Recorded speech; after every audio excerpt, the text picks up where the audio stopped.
Биз өзүңүздөргө белгилүү болгондой Aldi дүкөнүндө 2 жашка чейин ымыркайларга сапаттуу бренд кийимдерин көптөн бери сатып келебиз. 1 жылдан ашык көптөн бери Германиядан таш баштадык.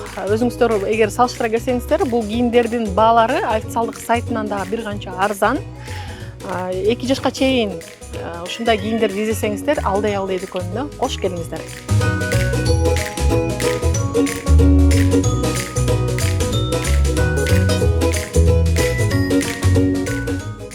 Эмне үчүн 6 жылдан кийин бала болуңуздар? Өзүндө мени бурчка такап алышып, эркек билбейт, сен төрөй бер. Катар төрөгөн энелер балдарыбыздын баарын стресске кабылтып чоңойтуп турасыздар. Баламды карай турчу дей турган киши жок да, чын эле киши жок. Мончода мен үчүн ушундай бир люкс нерсе болду да, түшүп келгенге убакыт жок да. Анткенде балдарды биз 8 жашында уктата алабыз. Ал баланы аял жалгыз жаратпайт да.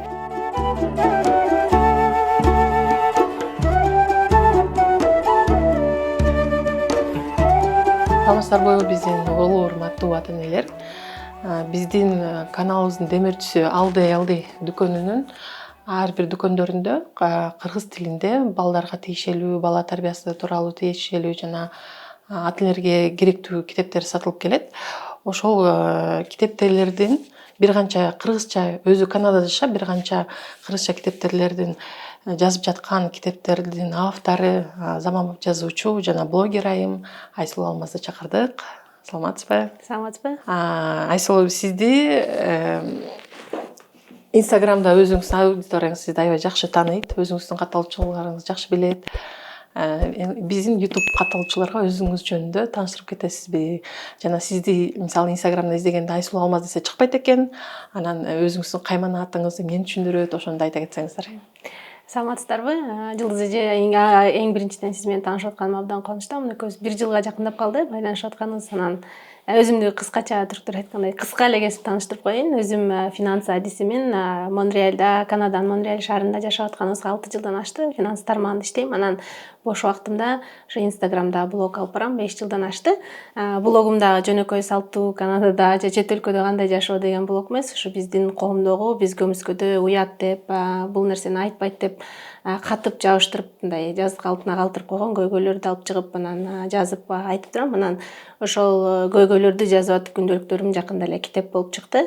Анан аудиториям мени Мадам Айз деп билишет. Ал Мадам Айз аты, бул англис тилинде андай сөз жок, бирок которгондо айымдашуу деп которулат да. Айымдашуу деген сөздү бул заманбап айым, өзүн сыйлаган айым, өзүн жакшы көргөн айым, ошол эле учурда жөн эле мындай өзү үчүн эле жашаган эмес, мындай коомдук жоопкерчиликти да ойлогон бир заманбап, жан дүйнөсү тынч, бактылуу айымдын өзүм ошондой айым болгум келип, анан мен жолдошум экөөбүз ошол атты таап койгонбуз да. Анан баракчамдын атын да койгондон кийин анан сиз айткандай Айсулуу деп жазышта такыр чыкпайт. Анан бирок алмаштыргым келген жок, себеби менин баракчамды ачуунун өзү негизи башталгыч жолу ошол болчу да. Анан менин баалуулугум, анан мен эле эмес, ал азыр 50 миңден ашык катталуучум бар, жигиттер да бар. Анан ошолордун дагы бир баалуулугу болуп калды да. Ошондо Мадам Айз кайсы тилде окуп атат? Англис тилинде мындай ошол айз деген мүчөсүн кошуп койгондо мындай бир сөздөн зататош чыгарчу негизи мүчө да. Анан ал тил жок. Мадам деп биз Монреалда, Канаданын Монреаль шаарында жашаганбыз. Ал жер мындай француз тилдүү да, 2 тилде болушат. Бирок басымды француз тили басымдуулук кылган үчүн анан көчөдөн баягыдай мадемуазель деп кайрылгыдай жаш кыз эмес, бирок көчөдөн жолугуп калганда мындай көчөдөн мындай өтүп кетейинчи дегенде да мадам деп кайрылышат. Ошондо мадам дешкен сайын өзүмдү аябай жакшы сезчүмүн да. Анан ошол мадам сөзү аралашкан, Мадам Айсулуу кылсакпы же эмне кылсак деп баракчамдын атын ойлонуп атканда, анан жолдошум Мадам Айз деп койбойсуңбу, айымдашуу деген сөз болот экен деп анан ойубуздан чыгарып койгонбуз да. Негизи андай эки сөз жок, бир француз тилинен алынган сөз менен эле англис тилинде мүчөнү кошуп анан сөз чыгарып койгонбуз да. Азыр сиз өзүңүз айтып калгандай эле Канадада жашасаңыз дагы блогуңуз биздин кыргыз тилинде жүрүп жатат жана ошол жакта жашооңуз тууралуу эмес, деги эле биздин кыргыз коом тууралуу. Анан буга эмне түрткү болду? Эмне үчүн мисалы чет жакка кетип кеткен кыргыздардын баарын эле баракчаларын карасак, алар сөзсүз түрдө ошол жашап аткан жерин жазышат. Ал жакта кандай өзгөчөлүктөр бар, ошол эле жерди жазышат да. А сиз ошол жакта туруп дагы азыр тилиңиз дагы аябай нукура тилди сактап калгансыз. Мындай көп жыл жашагандар көбүнчө дагы мындай англисче көбүрөөк сүйлөп, акцент дагы пайда болуп калат. Ушунун эмеси эмне түрткү болду? Бул кыргыз тилине болгон сүйүүм меники мындай бала кезимден эле бар болуш керек да. Мектепте окуп жүргөндө журналист болуу, анан жазуучу болуу деген чоң кыялым бар болчу. Анан физика, математика бөлүмүндө окуганыма карабай, мындай мамлекеттик лицейде окугам. Ошол жерден кыргыз тили адабият сабагынан олимпиадага катышчумун да. Анан ошол кезде фундаментим кыргыз тили боюнча, адабият боюнча фундаментим жакшы түзүлгөн. Анан бирок кийин турмуш кереги финанс тармагында окудум, ал кыялыман баш тарттым. Анан биз Канадага ага чейин Түркияда жашадык, анан Канадага көчүп кеттик. Анан ошол жерде жашап атканда да адам бир 25 жаштан өткөндөн кийин, адамдын биринчи курсагы тойгондон кийин, чөнтөгү бир аз толгондон кийин анан мен ушу көкүрөгүмдү кантип толтурам деген нерселер пайда болот экен да. Анан ошол өзүн адам өзү издеп баштаганда мен киммин, дагы кандай жашагым келет, карьерамды белгилүү бир деңгээлге келтирип койдум деген нерсе келгенде, анан сен кичинекей бала кезиңде жүрөгүң түпкүрүнө катып койгон кыялдарың, басып койгон жана эмоцияларың деп айтып коебуз го психология тармагында. Анан ошо басып койгон эмоцияларың сенин жан дүйнөң кандайдыр бир деңгээлде тынчтыкка келгенде көтөрүлүп чыгат экен да. Анан ошондо мен кыргыз тилим көтөрүлүп, баягы катып койгон жазуучу болгум келет деген кыялдарым көтөрүлүп чыкты окшойт да. Анан атайлап мен ушуну кыргыз тилинде жазайынчы, кыргыз тилинде блог алып барайынчы деген жокмун. Бул баардык нерсе мен күндөлүктөрүмдү, бул блогумду да өстүрөм, чоң мындай эл тааныган адам болом деген да кыялым такыр жок болчу да. Мындай эле жүрөгүмдөн эле чыккан нерселер жазып эле, анан менин айырмам көп эле адам күндөлүк жазып өзүнүн текчелеринде катып жүрөт, бирок менин айырмам ошол күндөлүктөрүмдү алып чыгып эле бөлүшүп койгонум болду да.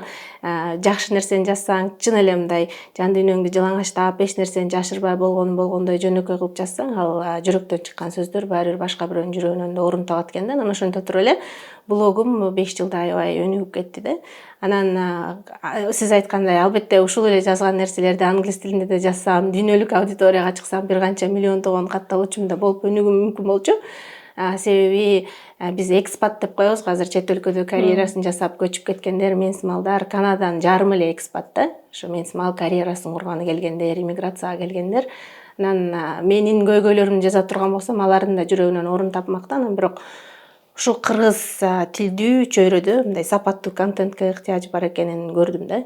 Анан биздин азыр Кыргызстанда өзгөчө акыркы 10 жылда жашоо турмуш ушунчалык сонун болуп, анан адамдар жалаң эле материалдык баалуулуктарга карабай, мындай жан дүйнөмдү толтурам деп мындай рух азык издеп аткан убагында. Анан менин баракчамдагы миңдеген адамга, мындай баардык кыргыздарга болбосо дагы ошол мындай аң сезимдүү жашоо, руханий байлык издегендерге кандайдыр бир деңгээлде бир кичине да болсо бир рух азык берип атат да. Анан ошол нерсени макул дүйнөдө англис тилдүү рух азык берген адамдар көп, бирок мен убактымды ошо кыргыз тилдүү дүйнө үчүн эле арнайын деп тандап алганым да. Сиз азыр рух жөнүндө сөз кылып калып, ушул көрсөтүү башталганга чейин кечээ жакында берген маектериңизди бир сыйра көрүп чыксам, ошол мен бере турган суроолор ал жакта берип коюптур, бирок ошолдон деле ушул бир суроо жаралып жатат да. Сиздер ушул жолдошуңуз Арслан менен турмуш кургандан кийин 6 жылдан кийин бала болуп жатасыз. Ошол жерде сиз ошол рух жөнүндө да айтып калдыңыз, качан бала эне даяр болгондо. Ошол жөнүндө биздин көрүүчүлөргө да айта кетсеңиз, эмне үчүн 6 жылдан кийин бала болуңуздар? Бизде кыргыздарда үйлөнгөндөн кийин көп өтпөй эле курсагын тиктеп калат эмеспи? Ошол нерсени да кантип жеңдиңиз? Ушул жөнүндө пландооңузду айтсаңыз. Бул суроону сиз айткандай көп эле жерден беришти, себеби үй бүлөмдү пландадым деп пропаганда кылып аткандар аябай аз да. Көп эле жаштар азыр пландап атышат, анан бирок менсимал жеке жашоосунун төшөгүн элге алып чыгып айтпаган үчүн мындай кызык болуп, анан көп жерде ушу суроону берип атышат. Биз жолдошум экөөбүз үйлөнгөндө экөөбүз тең жаңыдан окуубузду бүтүп, карьерабызды куруп, анан Түркияда, Стамбулда жашап аткан убактыбыз болчу. Анан ошол кезде баары бир экөөбүз тең чоң эне чоң атаң колунда чоңойгонбуз, анан алып туруп эле чогуу жашап алабыз деген нерсе жок болчу да. Анан ошонун үчүн экөөбүз үйлөнүп, ата энебиздин алдынан, Кудай алдынан, анан расмий түрдө мындай уруксатыбызды алып алып, анан жашайлы деп Арстан 25 жашында, мен 24 жашында Кыргызстанга келип үйлөнүп кеткенбиз да. Анан ал убакта экөөбүз мындай биз экөөбүз Facebook'тан таанышканбыз да. Мен ал убакта таанышканыбызда мен Малайзияда окуп аткан болчумун. Анан Арстан Бишкекте болчу. Анан биз 5 айдан кийин келип анан жолугуп, анан кыз жигит болуп сүйлөшүп баштаганбыз да. Анан бизде биринчи мындай азыр ойлосом, экөөбүз бири-биринин мындай физикалык байланыш болбогон соң, мындай эмоционалдык жактан аябай мындай руханий жактан бири-бирибизге купуш байланып, анан ошондон кийин анан мамилебиз биз негизи көпчүлүккө мамилелер мындай сырттан көрүп, анан ашык болуп, анан таанышып, анан бири-бирин тааныганга мындай башталат го. А бизге тескерисинче өзү алгач мындай эмоционалдык, руханий жактан байланышып, анан калган нерселер андан кийин келген үчүн, анан биз үчүн ошол мындай эң адам мындай өзүнөн дагы беттешип айта албаган мындай руханий байлык, аң сезим түпкүрүндөгү сезимдер деген нерселерди биз айтып көнүп калганбыз. Анан экөөбүз үйлөнгөндөн кийин дагы сүйлөшүп анан азыр экөөбүз ата эне болгонго даяр эмеспиз деп, алгач үй жайыбыз жок. Кадимкидей эле Бишкекке көчүп келип жашай турган болсок, экөөбүз да квартиралашыбыз мүмкүн, анан балабызды квартиралатып, батирден батирге сүйрөп жашай албайбыз деп сүйлөштүк. Андан сырткары мен финанс дүйнөсүндө чоң карьерам башталып аткан да Туркияда.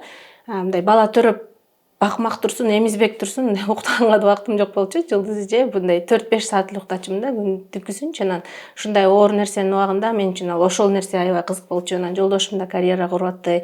Ал үчүн да ал нерсе кызык болчу. Анан биз үй бүлөбүзгө түшүндүргөнгө аракет кылдык да, азыр биз даяр эмеспиз деп. Андан сырткары дагы мындай материалдык нерселерден сырткары дагы биз экөөбүз үчүн руханий байлык аябай маанилүү болгон үчүн анан мен ата эне болгум келип атат, төрөгүм келип атат деген сезимдерибиз болсо деп аябай кыялданганбыз да. Азыр орусча айтканда мындай банально угулушу мүмкүн, бирок биз үчүн ошол нерсе аябай маанилүү болчу да. Анан ошол ата энебизге түшүндүрүп, аябай көп уруш талаш болду менин кайын журтум менен, менин өзүмдүн ата энем менен. Анан ата энеңе өзүңө түшүндүрүп койсоң да, бул нерсе коомдо мындай бизде кийлигишип бирөөнүн төшөгүнө аралашып жашай берген, аралаша берген аябай мындай көнүмүш атат го. Анан такыр эле конокторго барганда да биздин ата энебизге да тынчтык бербей атышты да, төрөбөй келиниң.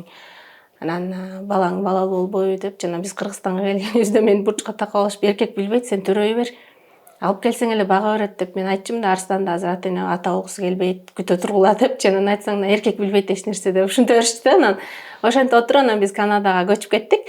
Менин жумушумдан сунуш түшүп калып, анан которулуп көчүп кеттик. Анан ошол жерге барганда анан ушул жерде жашасак болот экен деп, Канада дүйнөдөгү эң бактылуу 10 өлкөнүн катарына кирет да. Анан такыр башкача аң сезимдүү дүйнөдө аябай бай деген кишилер дагы эски бир механика машинесин айдап жүргөнүн көрөсүң да, аябай такыр биздегидей чоң машине дагы айдашпайт. Ушундай башкача деңгээлдеги аң сезимдүү адамдар. Анан ошол жерди көргөндөн кийин балабызды ушул жерде чоңойтолу деп, анан ошондо 5 жыл дегенден кийин камданып баштап, анан 6 жыл дегенде балабыз төрөлдү. Анан төрөлгөнгө чейин дагы эгер айымдар, жаш кыздар уккусу келип аткан болсо, мен сунуштамакмын, эгер шартыңар бар болсо, мындай төрөгүңөр келген маалды да күткүлө депчи. Себеби мен үйдө бөбөгүм экөөбүздүн ортобузда бир эле жаш. Анан мен бала да багып көргөн эмесмин. Ушу балдарды көтөрө калайынчы, өбө калайынчы дегенде сезим жок болчу да. Ошондой сезим такыр жок болчу да. Анан мен бала төрөйсө кантип эне болом деп корко берет элем да. Анан акыркы жылдары ошо мен 30 жашка чыкканда төрөлдү балам, 29 жашымда өзүмчө эле бирөөнү баккым келген сезим пайда болуп баштады да. Ушундай баккым келип анан Арстанга айтып аттым, күчүк багып алсак үйгө депчи. Анан ошондой жазган күндөөлүгүм да бар. Анан эгер күчүктү коюп эмне аласың, бала төрө деп айтат го ата энем депчи. Анан ушундай бирөөнү эле көтөрүп эле камкордук кылып жасагым келип атты. Көрсө ошол адамдын ар бир адам, кээ бир айымга ошол нерсе 18 жашында да келиши мүмкүн. Бирок меники эмнегедир ошо 29 жашымда келди да. Кадимкидей мээрим төгүлүп баштады да. Анан эне болдук. Анан ал нерсе такыр башка деңгээлде дүйнө экен. Бүт дүйнө жүзүндө балдар сенин балдарыңдай жүрөгүң кеңейип, башкача боорукер жан болуп калат экенсиң. Айсыл айым, сиз айтсаңыз, ошол 6 жыл ичинде балалуу болбой жүргөндө ушундай басмырлоого дуушар болдуңуз деп атасыз. Ошону кантип жеңип өттүңүз? Бул аябай оор процесс. Менин дагы абалым, менин ден соолугум чың болуп, доктурга утур көрүнүп турган, абалда дагы баардык нерсени түшүнүп, мындай эң ден соолугума зыян келтирбей турган сактануу каражатын колдонгон күндө дагы мага мисалы ошол качан балалуу болосуңар деген нерселер мага аябай оор тийип атты да. Мен өзүм ата энемден сырткары дагы мындай чоочун эле жаңы эле көрө калган кишини дагы төрөбөйсүң деген нерсеси аябай катуу тийип атты да. Мен качан төрөйсүң деп сураган уят деп жазган дагы бир постум бар. Аябай көп ата эне ошол нерсени көп айымдар аябай оор кабыл алышкан да. Себеби баардыгынын жүрөгүнөн орун тапкан нерсе.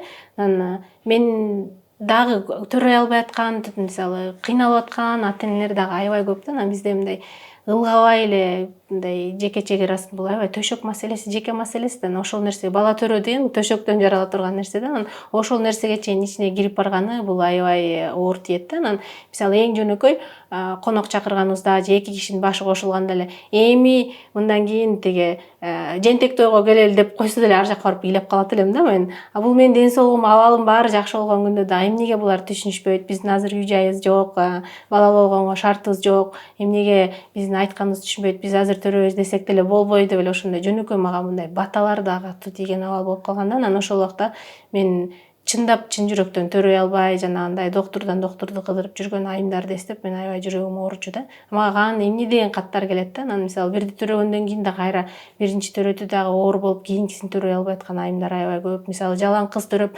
эркек төрөй албай аткан айымдар көп. Биздин айымдардын негизи эле ошо айымды биз бала төрөгүч катары көргөн коомдо бул нерсе аябай оор да. Анан эң бир кандайдыр бир өзгөчөлүк бир мени аябай капа кылган жери бул нерсени эркек кишиге эч ким сурабайт экен да. Ал баланы аял жалгыз жаратпайт да. Эки киши төшөктө бирге жарата турган нерсе 50% аялдан чыкса, бала 50% эркектен чыгат. Демек ошол эмоционалдык баскындын баардыгын бизде аялдарга гана кыла бергени, эгер аял төрөй аткан болсо да аялды күнөөлөй бергени дагы биздин коомдо аябай мени капа кыла турган нерсе да. Бул туурасында жазгам, баланы аял жалгыз жаратпайт, анан бала келиндин эле баласы эмес деген сыяктуу постторум дагы бар да ушул туурасында. Сиз азыр үй бүлөлүк пландоо жөнүндө айткып калдыңыз. Эми уулуңуз канча жашта азыр? Жайында 3-кө чыгат июлда. 3 жашка чыгып калыптыр. Эми кийинки балаңыздарды канча жыл эми пландап жатасыз? Ортосу деги эле, ортосу канча жыл деп көрөсүз? Сиз эми бул жаатты аябай изилдеп, эми өзүңүз изденип келгенсиз. Анан ошол бизди көрүп жаткандар дагы мүмкүн бир баласы бар апалар көрүп жатса, алар да ойлонуп калышы мүмкүн. Экинчи баланы канча жылдан кийин, сиздин оюңуз боюнча канча жылдан кийин туура болот? Аябай кызыктуу суроо экен. Эгер физикалык жактан ала турган болсок, негизи эненин бала төрөгөндөн кийин физикалык, эмоционалдык жактан кийинки баланы тарбиялоо үчүн мындай жок дегенде 3 жыл убакыт керек деп айтат экен да. Анан эгер мен өзүмдүн жеке тажрыйбамды да айта турган болсом, менин балам аябай чоң төрөлгөндө 4 килограмм 300 граммдык жолдошум Арстанды билесиз да, бою uzun чоң киши да.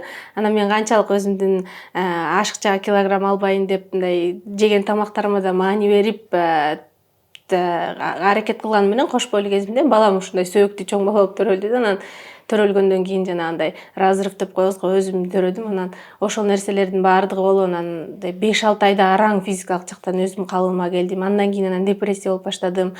Себеби дайыма иштеп жүргөн айым үйдө бала отуруп мындай кадимкидей тиякпайган кусунду болуп, сүт болуп жүргөндө көнө албайт экенсиң да, аябай оор экен.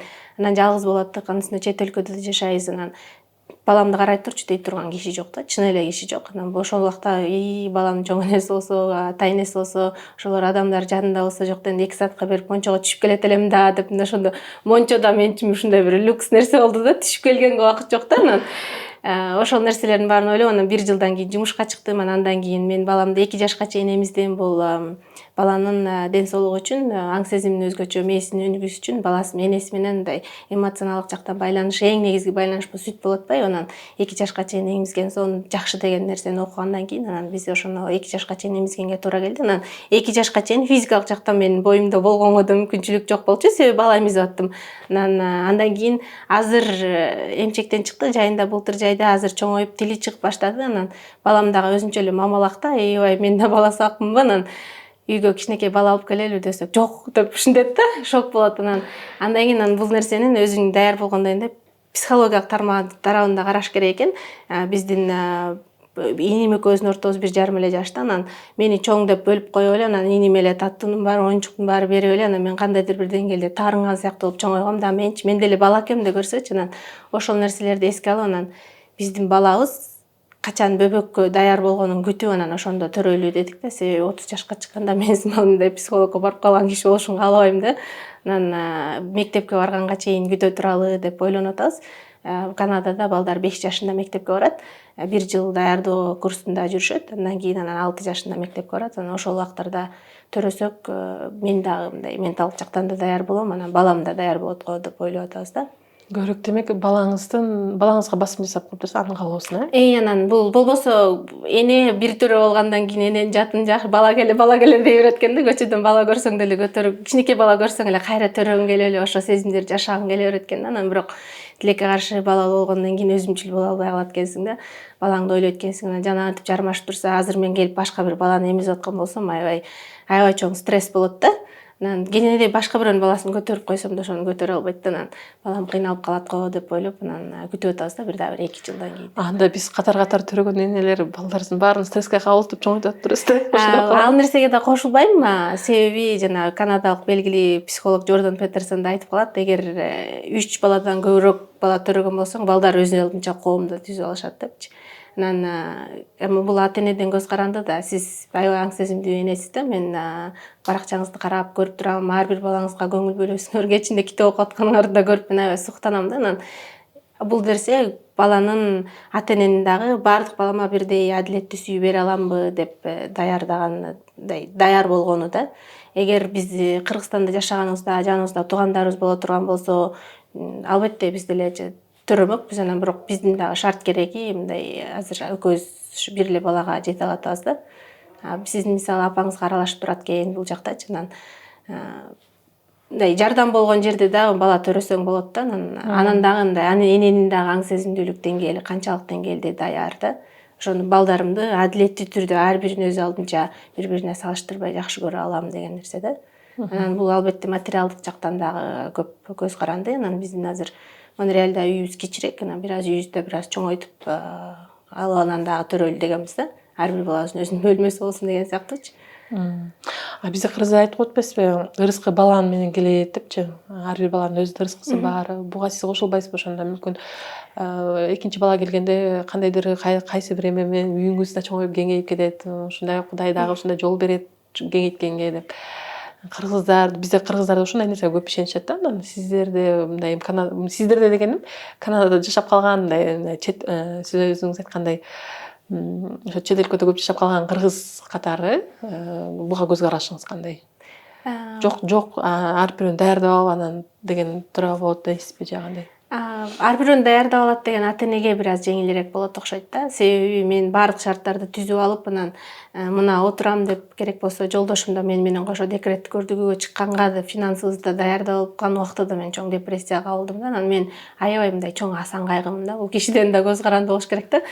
Мен аябай кайгырам да. Мисалы эң жөнөкөй эле өлүп калгандан корком. Мен өлүп калсам балам эмне болот деген нерсе, мисалы психологдон ошол нерсени да сурап атам да. Анан бул ата энеден дагы көз каранды болуш керек. Анан албетте кыргыздын ырым-жырымдарына мен аябай ишенем. Үйдү дайыма арчалап турабыз дегендей, баланы аштап, эмдеп деген нерселерди дагы аябай ишенем. Анан баланын ырыскы алып келет деген нерсесине дагы толук болбосо дагы ишенем. Себеби биздин балабыз аркылуу мисалы балакон басма үй курулуп, миңдеген бөбөктөр мисалы китеп окуп атат да. Балабыз болбосо бул нерсе ойго да келбейт болчу. Анан биз Арстан экөөбүз айтабыз, бул биздин балабыз Майгөтөн, ошонун ырыскысы ушул басма үйү депчи. Анан кийинки балабыз төрөлгөндө дагы сиз айткандай бул мындай ырыскыдан сырткары да ата энени бир кыйынчылыктар башка бир деңгээлге чоюп өстүрөт экен да. Эгер бизди бир балабыз ушундай басма үйүн курганга Арстан экөөбүздү мындай убактыбызды бөлүп күнүмдүк жумушубуздан сырткары кошумча бир нерсе жасап бизди кадимкидей чоюп өстүргөн болсо, экинчи балабыз төрөлгөндө дагы бир башка нерсе чыгышы мүмкүн деп ойлонобуз да. Себеби мындай жумуш жасап атканда деле, карьера тармагында деле жумушта бир аз кыйынчылык болгондо, кыйынчылыктан үйрөнөсүң, анан чоюласың, өсөсүң деп коет го. Анын сыңары дагы менимче, эгер ата эне макул кызыл от кысыргалбайт, ушу менен эле жашай берем деген түшүнүктө эмес, дайыма балдарына жакшы жашоо тартуулагысы келген ата эне болсо, демек канча баласы болсо да ошончого чейин чоюлуп, анан жашоосун жакшыртканга дайыма умтулат деп ойлойм да. Сиз дайыма жазасызбы? Ар бир балам бул балам менен бул бизнесим ачылган депчи. Мен ошол нерсени мындай сиз ошол кызыл от кысыргалбайт, ар бир баланын ырыскысы бар деген нерсени мындай аң сезимдүү, заманбап деңгээлде кабыл алганыңызга мен аябай кубанам да. Ошол чоюлуу деген нерсе ошол да. Кадимки комфортуңдан чыгып, анан дагы жаңы нерсени жасоо да. Сиздин Алмамбет уулуңуз 3 жашка чыгып каптыр. Жакшы ошондой аң сезимдүү ата энелер бар экен. Китеп окубастан да китеп чыгарып жаткан. Китеп чыгарганда өздөрүнү гана эмес, бүткүл Кыргызстан үчүн да чыгарып жатат. Сиздин ошондо балаңыз азыр гаджет менен колдонобу? Деги эле ушул маселе силерде кандай? Биздин балабыз бакчага барат да. Анан дем алыш күндөрү эле бир аз биз телевизор көрсөтөбүз да. Телевизордон ата мультфильмдер көрсөтөбүз. Биз мындай бала такыр гаджет көрбөш керек, телевизор көрбөш керек, дүйнөдөн үзүлүп калыш керек деген нерседен алыспыз. Бирок ата эне муну чектегенди, анан көрсөтүп аткан контенттин сапатын билиш керек да. Мисалы биз көрсөтүп аткан мультфильмдерибизди өңүнө тандайбыз, ичиндеги сүйлөп аткан сөздөрүнө тандайбыз. Азыр кичинекей балдардын мультфильмдери бар, ичинде мындай чоңдор сүйлөгөндө уят сөздөр да кошулган, башкача контенттүү нерселер бар да. Ошон үчүн фильтрлеп дем алыш күндөрү мисалы жарым саат, максимум 1 саат көрсөтөбүз. Анан кээде ата эне иш чыга калганда мисалы жарым саат бакчадан келгенден тамак жасагача мындай жетелеп этектей берет да. Ошол убакта мисалы жарым саат отургузуп көргөзүп койгон убактарыбыз болот. Анан азыр Кыргызстанга келгенде балабыз бир аз телефонду азыр ушу Кыргызстандан да баары бир коом таасир берет экен. Ошого балабыз ошого көнүп баштады. Азыр мындай конокко көп бардык, анан сырттан тамак ичкен убактыбыз аябай көп болду. Ошол убакта балабызга 1,5 саат телефонго ачып берип, анан ошол көрүп аткан мультфильмдерди телефондон көргөзгөнгө мажбур болдук. Бирок эми бул телефонду да бала билиш керек, алё дегенди да билиш керек, анан бирок ата эне чектеш керек го деп ойлойм да. Биздин жакшы жерибиз көрсөтсөк дагы биз чектейбиз да, мисалы 1,5 сааттан аштыртпайбыз деген сыяктуу да. Анан бизде мен көрдүм ата энелер мисалы биздин бир тууганыбыздын эле кызына мисалы телефонун берип коелу, кыз кеч кетпей 4-төгү 5-теги кыз экен, домдуба сыяктуу бир нерсени көрүп отурат да. Анан кыз өзү айылдык эле кыз, мындай орусча сүйлөп калыптыр да. Анан көргөндө дагы жөнөкөй мультфильмди берсе дагы ата эне ошону фильтрлесе жакшы болмок да. Себеби телефондун өзүнүн нурунун, телефондун бала кыймылдап дүйнөнү таанып өткөрчү убактысын ошол жерге коротуп атканы аз келгенсип, анан ата энелердин ичиндеги контентти фильтрлеп бербеген. Мисалы домдубаны көрсөк, сиз экөөбүздүн деле психологиябыз бузулушу мүмкүн да. Балдардыкы эмес, анан ошондой сыяктуу контенттерди дагы ачып берип, анан мындай эле таштап коюп атканы бул жакшы нерсе эмес да. Ошону телефондон сырткары дагы телефондун өзүн чектегенди, анан телефондун ичиндеги көрсөтүп аткан контентти фильтрлегенди дагы үйрөнсө ата энелер аябай жакшы болмок болуш керек. Ошондон дагы суроо пайда болуп жатат. Ошондо Алмамбетке ошо 1,5 сааттан берип атканда кайсы эмнелерди көрсөттү? Мультфильм болсо кайсы мультфильмдер? Биздин балабыз аябай буга чейин айтпадым, муналарга ашык деп, андан башка эч нерсени көрбөйт, анысы деле кызыкпайт. Анан атайын ошондой Канадада жашайбы же Америкада жашайбы билбейм, Kids Crew деген бир баласы менен ата энеси сонун контент жашашат да. Мен ойлоп калам, ошо мугалимдер да болушу мүмкүн деп. Анан баласы менен үйдөн кородон толтура машинелерди айдашып, анан үйрөтүшүп бир 5-6 мүнөттүк сонун контент жасашат. Ошону жакын арада эле таап, ошону көргөзүп баштадык. Анан болбосо машинелерди эле көргөзө турган чакан кичинекей мультфильмдер бар да. Анан ал жерде ашык эч нерсе жок, кишилер да жок. Анан машинелер эле орто жүргүчтөр барып, мисалы бак күйүп атса аны өчүрүшөт. Анан бери келип, мисалы жол тешилип кала турган болсо, жанагы цемент аралаштыргыч келип жолду бүтөйт. Ошондой сыяктуу нерсени көрөт да. Биздин балабыз азыр башка эч нерсеге кызыкпайт. Мисалы жаныбарлар тууралуу мультфильм көргөзсөк көрбөйт да. Анан ата энелерге дагы ошо контентти балага кыйнап берип аткандан сырткары дагы, мисалы өзгөчө мен эркек балам болуп муналарды көргөзгөнгө туура келип ошону жакшы көрөт да. Анан баланын эгер бала аябай бир нерсеге кызыгып атса, ошонун айланасында көбүрөөк нерселерди алып берсе, баланын өнүгүүсүнө да аябай кошумча маалымат, баланын өнүгүүсүнүн аң сезимине кабыл алуусуна дагы бир кошумча жардам болот экен да. Мисалы биздин балабыз аябай машинелерге кызыгат, кээ бир балдар аябай динозаврларга кызыгат. Анан кыздар мисалы курчакка кызыгып атса, мисалы ошол аркылуу үйрөтө турган кошумча маалыматтарды бере турган китептерди же дагы мындай мультфильмдерди ошол тууралуу көргөзсө да баласына аябай кызык болот экен. Ошол аркылуу дүйнөнү үйрөнгөнүнө жеңил дагы болот экен да. Негизи ошо балдарды өстүрүү, балдарды тарбиялоо темасында конокторду чакырганда айрым катталуучулар дагы мындай карайт экен да, канча баласы бар. Эгер бир канча баласы болсо, уга тургандай бар экен деп, сиздин азырынча бир эле балаңыз бар. Ошого карабастан, ошол сиз жазгандарыңыздын арасынан окуп калдым. Энесин алый берсе баланын иши оңолбойт депчи. Ошол жөнүндө кененирээк айтып бересизби? Эмне үчүн мындай тыянакка келдиңиз? Биз кичинекей кезибизде эле мисалы мен мамам анан чоң энем болуп чоңойдуктан үйдөн мамам бир нерсени алып калса эле же кой деп, өзгөчө биздин балабыз менин иним чоңойгондон үйлөнгөндөн кийин мамам алар өзүнчө жашап башташты, анан бир аз кабыл ала албай жүрдү да. Анан алар үйлөнгөндө биз балалуу элек болчубуз. Кой, антпей жүр, балаң тирүү болгону жакшы да, энесин алый берген баланын иши оңолбойт деп эле чоң энем айта берчү да. Анан үйгө келип наалган аялдарга деле ошентип эле айтып калчу. Мен маанисин такыр түшүнчү эмесмин. Анан бир күнү ошол чарчайсың, балаңды жаңы эмизип отурганда, анан өзүң саксайгансың, бетиңди да караган эмессиң да, иштеп жүргөн кызматкер аялдан эле күндө 2 саат сайын бала эмизген, кусунду жыттанган аялга айланып калган аябай оор болот экен. Анан бир ошондой оор убактыда түн ортосунда баламды эмизип отурсам, анан көзүн ачып, анан мени карап, ушундай суктанып, анан сен ошондой саксайган аял болсоң дагы балаң үчүн дүйнөдөгү эң сұлуу сен ал үчүн дүйнө болот экенсиң да. Анан ошол нерсени көргөндө мен башкача бир деңгээлде балам менен эмоционалдык жактан байланыштым. Анан деп көрсө, так 18.000 ааламды жараткан Кудай, кудуреттүү Кудай эң чоң касиетти ушу бала төрө мүмкүнчүлүгүн энеге бергенден кийин баласын руханий, эмоционалдык жактан биздин ичибизден чыгып атпай, эне менен баланы өзгөчө байлап койгон турбай деп. Мисалы, ата бала ошондой сезим жашай албайт. Ата эмизе албайт да, мисалычы.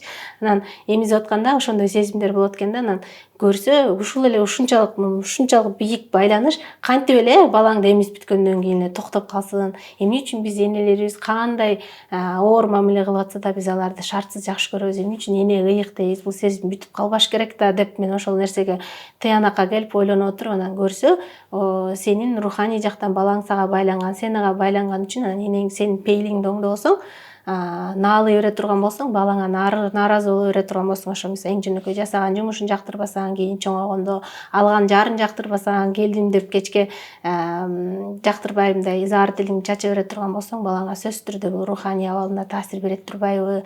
Балаңдын иши оңолбойт дегенди кыргызда мындай материалдык нерсеге эле байланышы мүмкүн, бирок балаңын эмоционалдык жактан канчалык талкаланып атат. Энеси ыйык, анан ыйык энеси алган жарын жактырбай атса, мисалы экөөнү тең кыя албай же аялын кыя албай же энесин кыя албай чайналып жашаган канча эркек бар бизде. Биз эркектердин менталдык абалын такыр биздин коомдо сөз кылбайбыз да.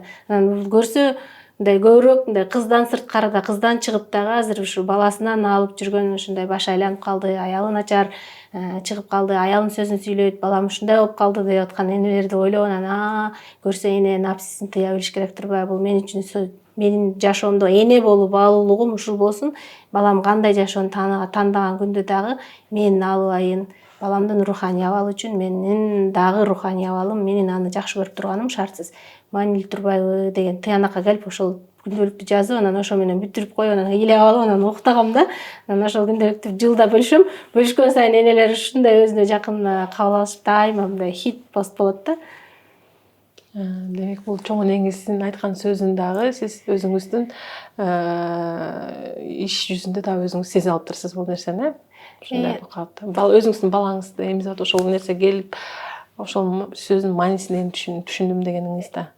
Ошо биз кыргыздардын сөздөрүн көпчүлүк макалдарды мындай азыр материалдаштырып кабыл алганыбыз үчүн аркасында эмне бар экенин көп түшүнбөйбүз, бирок ошондой сөздөрдүн аркасында чын эле кыргыздардын чоң аң сезимдүүлүк бир философиясы жатат да. Мен кыргызчылыкта изилдеген көп жазгандарым бар. Ошо кыргызчылыктын бир бөлүгү да. Кыргызчылык десе азыр мындай туура эмес кабыл алып атышпайбы? Бул кыргызча, жапайы деген сыяктуу андай эмес. Кыргызчылык бул мен үчүн бир чоң аң сезимдүүлүк да.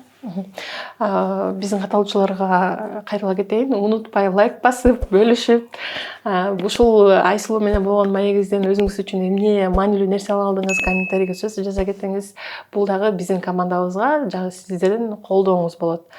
Анан бул жакта Айсулуу айтып жатканда эне менен дегенде мүмкүн биз түштүк жергесиндеги каталуучуларыбыз көрүп жатса, көл тарапта чоң энесин эне деп айтат да. Ошону билбегендер болуш үчүн ошон үчүн мындай айтып да коеюн деп атам да. Кээ бирлер билбей калышы мүмкүн, көлдө энем деп айтат эмеспи?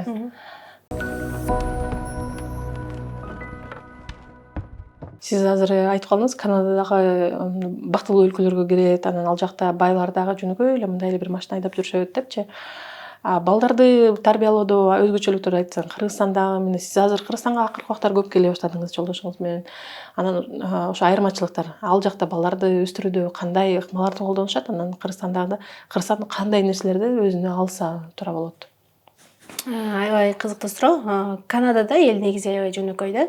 Мындай көчөдө мындай жөнөкөй эле бир шорт кийип басып жүргөн кишинин ар жакта миллиондогон доллардуу компаниясы бар экенин такыр билбейсиң. Анан эң жөнөкөй мисалы шопурлары жок да. Чоң адамдар, мен чоң бизнес чөйрөсүндө иштеп жүрөм. Эч кимди мындай шопур айдатып жүргөндү көргөн жокмун. Ар ким жумушуна мисалы эң жөнөкөй өзүнүн машинеси менен келет деген сыман. Анан ошол нерсе бала тарбиялоого да кадимкидей таасирин берет экен да. Мисалы биздин мамлекеттик бакчага барат, бакчасы ушунчалык жөнөкөй да. Кыргызстандагы бакчалардан да жөнөкөй болушу мүмкүн. Ойногон оюнчуктары да жөнөкөй, ичиндеги ремонту да кадимкидей эле жөнөкөй да. Мен биринчи көргөндө баары бир кыргызсың да, анан бул жердеги сонун нерселерди көнүп калгансың, мындай дайыма ремонту жакшы болсо аябай сонун дейсиң. Анан биздин бакчабызга киргенде, апай ушул элеби деп мен канча бакча кыдырдым да. Анан көрсө ошол эле экен да. Аябай адамдар ушунчалык жөнөкөй, байбы, кедейби, экономикалык, социалдык абалы кандай айырмасы жок. Баары ошондой бакчаларга, мектептерге барышат. Анан Канадада жакшы нерсе бар. Эгер иштеп атса, эски болсо да колдонобуз деген нерсе бар да. Бул аябай сарамжалдуу да. Ошол нерсени дагы балдардын тарбиясына таасир берип атканын көрөт экенсиң. Андан сырткары биздин бир эң чоң айырмабыз канадалыктардан. Биздин бала тарбиялоо ыкмаларыбыз начар деп айтканым жок, бирок аң сезимдүүлүк деңгээлге келип калган өлкөлөрдө баланы чоң киши катары кабыл алышат да. Мисалы ресторандарга барганда бала кадимкидей кичинекей болсо да 4-5 ай отуруп калгандан баштап жана отургучтарга отуруп ата энесинин жанында тамак жешет да. Анан мен мисалы балалуу болгонго чейин байкачу эмесмин, бирок балалуу болгондон кийин келип баштадым. Мисалы ар бир ресторанды, кафенин балдарды ойноткон жерин көрүп мен аябай таң калгам да. Эмнеге балдар ата энеси тамак жеп атканда ойноп атышат депчи. Андай нерсе мисалы Канадада жок да. Саналуу эле 1-2 ресторанда атайын болушу мүмкүн, болбосо ресторанга келгенде ата эне менен бала аралашып тамак жейт. Ошол жерде сүйлөшүүлөргө аралашат, чоң кишилер катары отурат деген сыяктуу мындай мамиле бар да. Бизде мындай балдарды дароо аркы бөлмөгө бөлүп коюп же бирөөнө каратып коюп ушинтебиз го. Андай эмес, ошо жана чоңдордун жашоосуна кененен аралаштырып башташат да.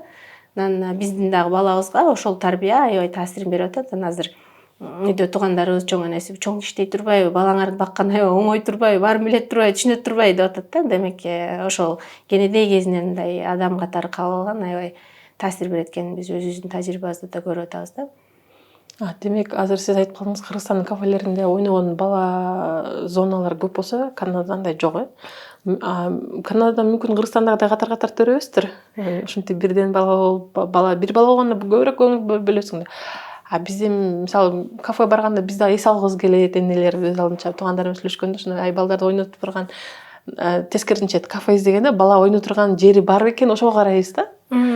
Ошону азыр сиз ойлонуп койдуңузбу? Азыр бул эң чоң айырма, мен баракчама да жазып атышат. Бул эң чоң айырма, бул биздеги бала бакчанын жетишсиздиги окшойт деп да ойлоп калам да. Себеби мен качан эс алам, балам бакчага кеткенде эс алам, иштейм, мисалы түшкүсүн биздин Арстан экөөбүздүн, Жолдошум экөөбүздүн свиданияларыбыз деп коебуз. Ошонун баары мисалы балам бакчада кезде болот да. Кээде жума күндөрү бошоп мончого түшүп келебиз да. Же түшкү тамакка чакырабыз бири-бирибизди. Анан кечки убактыбыз, анан дем алыш күндөрүбүз балабыз үчүн деп бөлүп койгонбуз да. Анан ошол шарт бизде бир аз азыраак жок окшойт да. Кечээ эле мен эжем менен сүйлөшүп отурдум. Жанагы Бишкектин четиндеги кичи райондор курулуп атпайбы? Ошол жерлерде бакча, мектеп жок дейт да. Мисалы анан ата энелер эне эс алыш керек да, баласынан эс алыш керек. Ошол сиз айтпадыңызбы, кайда барып эс алабыз дегендейчи. Ошосун баланан анан балаңды алып келип ошол жерге ойнотуп коюп, анан өзүңдөй адам сыяктуу өзүңдүн мындай адам экениңди эстеп, анан мурдагы жашооң бар экенин эстеп, тамак ичкен, кофе ичкен, бул аябай жакшы нерсе болот атпайбы? Анан мен ойлойм ошол Канадада ошо шарттардын болгону, эң жөнөкөй болсо да баардык балага жете турган бакчанын болгону, бул ата энелердин ошондой нерселерге мындай ыктыяжы болбойт окшойт депчи. Себеби баланы мисалы ал жерде 3 айдан баштап баласын бага турган бакчалар бар да. Биз 1 жашынан баштап бердик. Бул да кеч дегендегибиз да. Болбосо 6 айынан баштап мисалы энелер депрессиядан чыгуу үчүн 6 айынан баштап баласын күндүз бакчага берип коюп, өз иштерин жасашып, анан жумушка мисалы 1 жылдан кийин кайтышат да. Анан бул баласы менен дагы баласынан да күндүз бир 3-4 саатка дагы берген ата энелер бар да бакчага. Анан бул эне үчүн аябай жакшы нерсе болот атпайбы? Мындай бала бакчаны биз жаман көргөнүбүз мененчи. Анан көптөр дегениңизге кошулсам, биздин Монреальда, бул Канаданын Квебек провинциясы, мурун жаңы Франция курабыз деп барган, Европадан барган француздар курган бөлүмү болуп эсептелет да. Ал баардык Канаданын баардык жерине окшошпойт, бирок таза биз Монреальда жашап аткан үчүн ошолордун тажрыйбасын айтып берсем, уда экин төрөп, аларда бир эме дегенде жана подгузникти кыргызча эмне деп койсу, жалаяктан жалаякка деген бир жакшы мындай тажрыйбасы бар. 2 бала төрөшөт да көпчүлүгү. Анан уда 1 жаш кылып төрөшүп, анан эне ошол ата бир 3-4 жыл кыйналабыз, чогуу кыйналабыз. Экөөнө бирдей жалаяк, бир убакта жалаяк кийгизебиз дагы. Андан ары жашообузду улантып кетебиз деп. Анан менин досторум дагы, кесиптештерим, мен корактуулар 30 жашка чыгып калгандар ошо 2ден экинчи балдарын төрөп атышат да. Алардын андай төрөнгө шартын болгону туугандары аябай жардам беришет да. Ата энелери ошол жалаяктан жалаяк жасап атышат. Азыр менин балдарым мен жардам берем деп биз мисалы бакчадан күндө балабызды өзүбүз алабыз. Анан чоң энеси, чоң аталары, тайнетай аталары балдарын бакчадан алып жардам берип атканын көрүп анан суктанып калабыз да, биздикилер да жаныбызда болгондо сонун болмок экен депчи. Бизде деле Кыргыздарда көп эле ата энелер айтат го. 1 бала менен отурасың, 2 бала менен отурасың, баары үйдө отурасың, төрөп ал деп айтат. Баарында эле ошондой айтат. Бирди төрөгөнөн дароо аркасынан төрөп ал, өзү чоңой берет деп. Демек Канадада деле ушул ыкманы колдонушат экен. Ошол ыкманы колдонушат, бирок болгон жалгыз айырмасы алар ошо даярданышат да, материалдык жактан, эмоционалдык жактан даярданышат да, эки балам тең бири-биринен ошондой экөө тең менин ыктыяжым, менин сүйүүмө муктаж убактысында экөөнө тең бергенге даяр болоюн деп, анан жанагындай депрессияга кирип кетпеш үчүн алдын алып өзүн камдашат да, аябайчы. Сиздин баракчаңыздан окуп калдым. Ушу жолдошуңуз менен таанышканда, сиз Малайзияда окуп жүргөндө каттарды да көрсөтүп калдыңыз. Илгерки баягы биздин ата энелерибиз бири-бирине жазган каттардай укмуш каттарды. Жолдошуңуз дагы аябай сиз улам эле айтып атасыз, жолдошум деп дайым кош айтып кетесиз. Бирок анын баракчасына кирсем эч кандай жазуулар деле жок экен, сүрөттөр эле турат да. Жолдошуңуздун да ушундай кыргызча жазган эмеси, бир таланты да бар экен. Азыр ошондо өзүм суроомду унутуп калдым. Эмнени айтайын деп жолдошуңузга суктанып атып ошол жазган каттарды көрүп алып, анан дагы бүгүн азыр келатып бир маегиңизди көрсөм, жолдошуңуз дагы сиз дагы чоң энеңиздин колунда чоңойгон деп атасыз. Ошол нерсени дагы ошол балдарга ушундай сөзүңүз мындай издеспей табышкан деген эме эле жубайларга киресиңер да, окшоштугуңар бар. Ошондо булар чоң эненин тарбиясынын таасириби? Болушу мүмкүн. Себеби бизге Арстандын чоң энеси, менин чоң энеме салыштырмалуу, Арстандын чоң энеси Балыкчыдагы номер 4-гимназия, ошол жөнөкөй мектептен гимназияга отургон, 30 жылдан ашык ошол мектепти башкаруучу директор болуп иштеп жүргөн закылдаган кыйын аял да. Анан балыкчынын жарымын окуткан менин энемди Зури Исаевна деп айтсак эле, балким көрүп аткан балыкчылыктар болсо да Зури Исаевна дегенди таанышат да. Жакында эле энемдин аты мектеп ошол мектепке берилди. Анан мен улуу небереси болуп, биринчи небереси болуп, Арстанга өзгөчө мамиле жасашкан экен да. Азыр дагы барганда биздин чоң атабыз 2 жыл мурун кайтыш болуп кетти. Ал да чоң башкаруучулук жумуштарды аткарып жүргөн. Ушундай кыйын, чоң, абройлуу закылдаган кишилер ошо менин жолдошума келгенде анан жөнөкөйлөшүп, анан кадимки башкача сүйүүсүн беришиптир да. Анан кийинки неберелери Арстандан бир топ кийин төрөлдү. Аларга кандай мамиле кылды билбейм, бирок Арстанга чогуу жашашып, анан өзгөчө мамиле кылыптыр да. Анан мен жолдошумдун ата энеси балыкчынын жанында Саргамыш деген айылга көчүп кеткенде дагы мен жолдошум ошо чоң эне чоң атасынын жанында калыптыр да. Мектепте окуп, анан ата энесиникине дем алыштарда эле барчу экен. Анан менин чоң энем сүйлөп аткан, чоң энемдин чоң кайненемдин агасы Кусейин Исаевич Кыргызстандагы социология илимин негиздеген негизги окумуштуу да. Анан агалары дагы ошондой академиктер. Анан менин чоң энем да сүйлөгөнү такыр башкача да, мындай сүрөк бата бергенин батасын жазып алыш керек да, ал адамдын ошондой нерсени, ошондой мындай көрөңгөлүү үй бүлөдө чоңойгону такыр жолдошума башкача таасир бериптир. Өзүмдүн кайненемди дагы өзүнүн мурда бийдин кызы болуп жүргөн чоң апасы чоңойтуптур. Менин кайненем дагы аябай сөзгө чебер, башкача аял да. Анан ошол нерселердин баары бир жолдошума таасирин бериптир. Эгер менин үй бүлөмө келе турган болсок, менин чоң энем улуу манасчы Саякбай Каралаевдин тайкеси болот да. Анан көлдөгү Кыдыр акелерибиз бар го, ошолордун бири, мисалы Кыдыр акенин тукумунан да энемчи, энемдин туугандардын баары ошол акелер болгон. Анан кичи эпосторду жатка айткан, эл укпаган башкача макалдардын баарын айткан башкача аял да менин энем.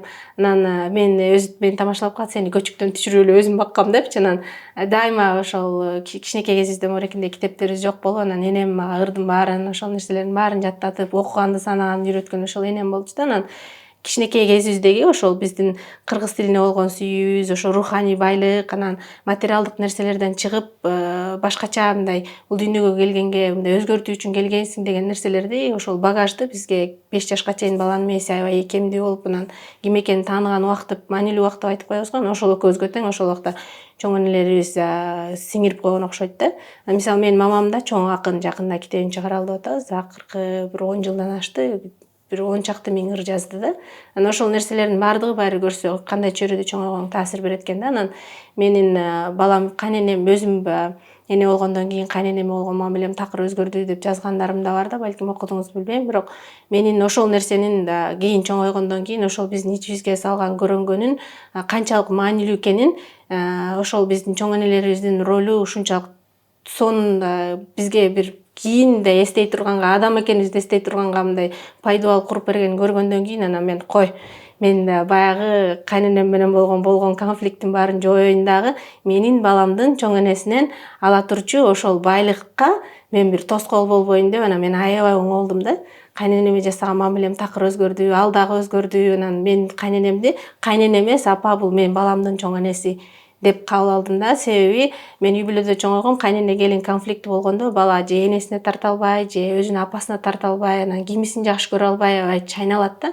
Мен баламдын ошондой сезимге жашоосун каалаган жокмун да. Анан акыркы 3 жылдан бери балам боюмда болду дегенден баштап эле апама болгон мамилем да өзгөрдү. Анан азыр менин балам ушу мен чоң энесине аябай жакын да. Анан азыр дагы ошо мындай жумушубузду, келечектеги жашообузду бир аз мындай кандай айтсам пассивдүү түргө өзгөртөлү дагы. Балам каникулга чыгаар менен бияка чоң эне чоң атасынын жанына келели дагы балам ошол сезимдерди көрөнгөнү жашасын, ошол сүйүүнү мүмкүн болушунча алсын алар тирүү кезде деген нерсени аябай ойлонуп атабыз да.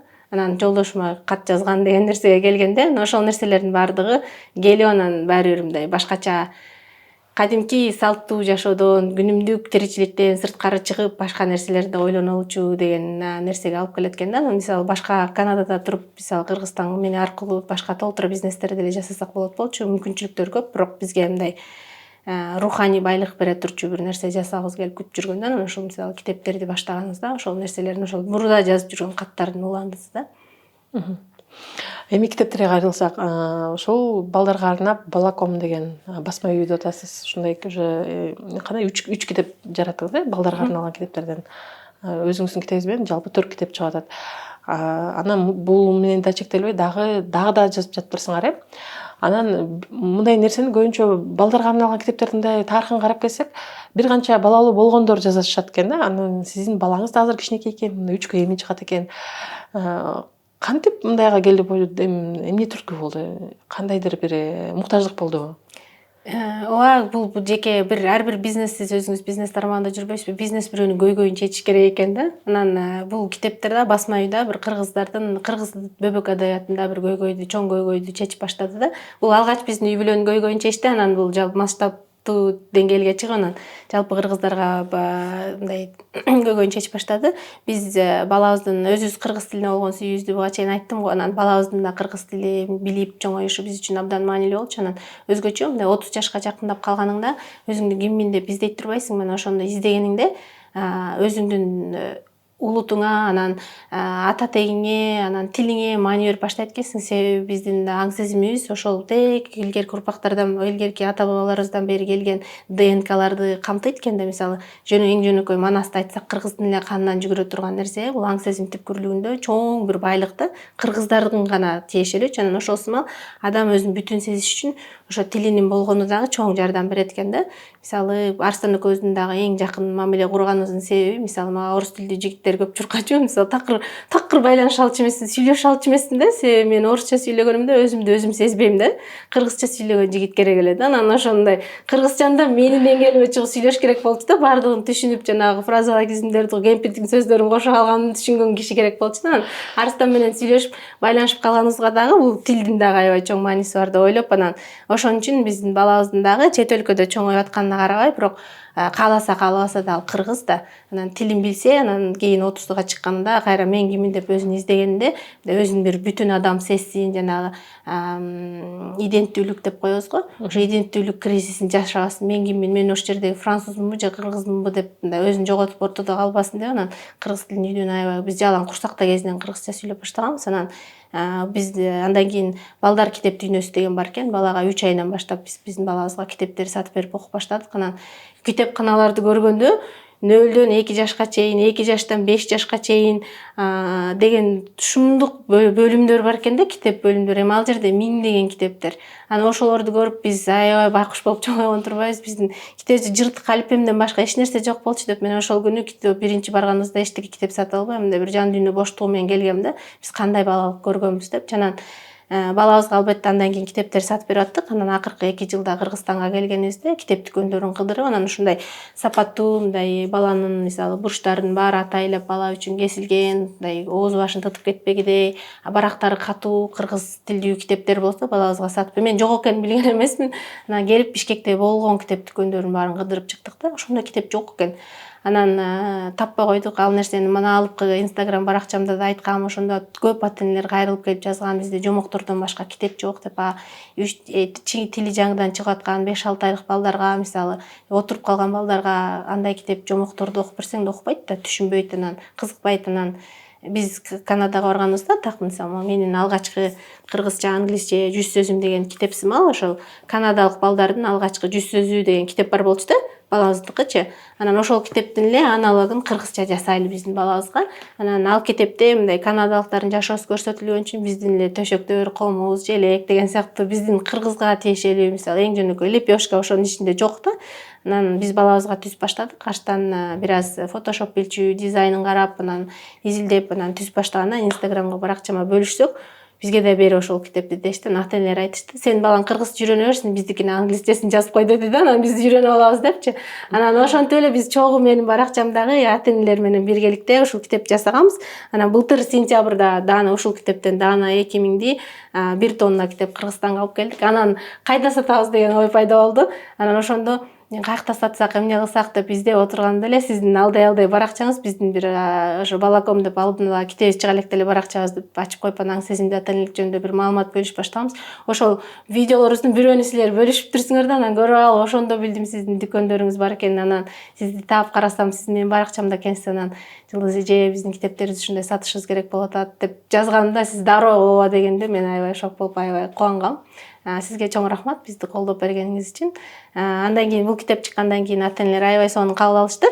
Андан кийин эле дароо ушул китеп менен чогуу баштаганбыз. Анан менин алгачкы кыргызча, англисче сандарым деген ушул китепти жасап баштадык да. Анан удаа эле мындан да 2000 китеп келди. Ал бул да сиздин дүкөндөрүңүздө сатылып атат. Бирок бул китеп кичине бир аз азыраак кабыл алды элдер, себеби бул китептин ичинде 10 эле сан барбы, бир канча эле жаны барбы, кичинекей китеп турбайбы деген сыяктуу ата энелерден бир аз ойлор келип анан. Бирок эң жакшысы бул биринчи китебибизди алган ата энелер комплект кылып экинчисин да келип алып атышат. Анан бирок эң жакшы жери ушул китебибизди логопеддер аябай жактырып атышат да. Мисалы, анан жанагы өзгөчө балдар, аутизм менен ооруган балдарга ата энелер аябай жактырып алып атышат. Себеби китептин ичиндеги өңдөр баланын психологиясын бузбайт. Өң дагы аябай маанилүү да. Себеби дүйнөнү кабыл алып үйрөнүп атканда биз атайын психологдордун макалаларын окуп атып, өңдөрүн да атайлап тандаганбыз. Анан бир бетте бир эле сүрөт бар да, бала фокус боло турган бир эле нерсе бар. Ошол үчүн тили чыга албай, азыр телефон тиктеп атышпай балдар, анан соо балдар деле телефон карагандан тили чыга албай кыйналып атышат да. Анан алар да атайын ата энелери логопеддерге алып барып атканда атайын ушундай карточкаларды көргөзүп үйрөтүшөт экен да. Сөз сүйлөгөндү, санаганды, мисалы. Анан бирок силердики сапаттуу карточкалардын бириктирилген сыяктуу китеп экен деп, анан ушул китепке аябай көп жакшы пикирлерин айтып атышат.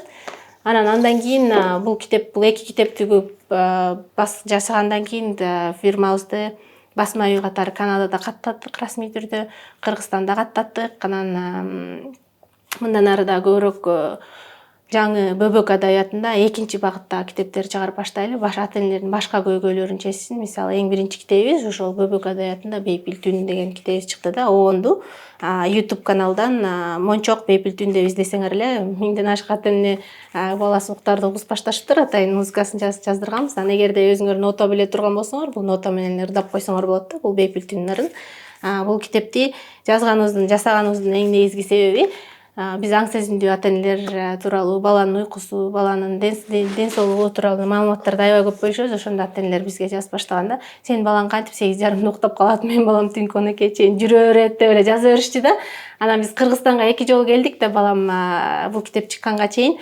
Биздин балабызга учурашканы, балаңды көрөбүз деп кечки саат 8-де 9-да туугандарым келет. Ал убакта менин балам уктап калган болот да. Сен балаң кантип уктап калды? Биздин балаларыбыз уктабайт, биз менен эле жүрө берет деп. Ошол нерсени көрүп, бул маселени чечиш керек экен.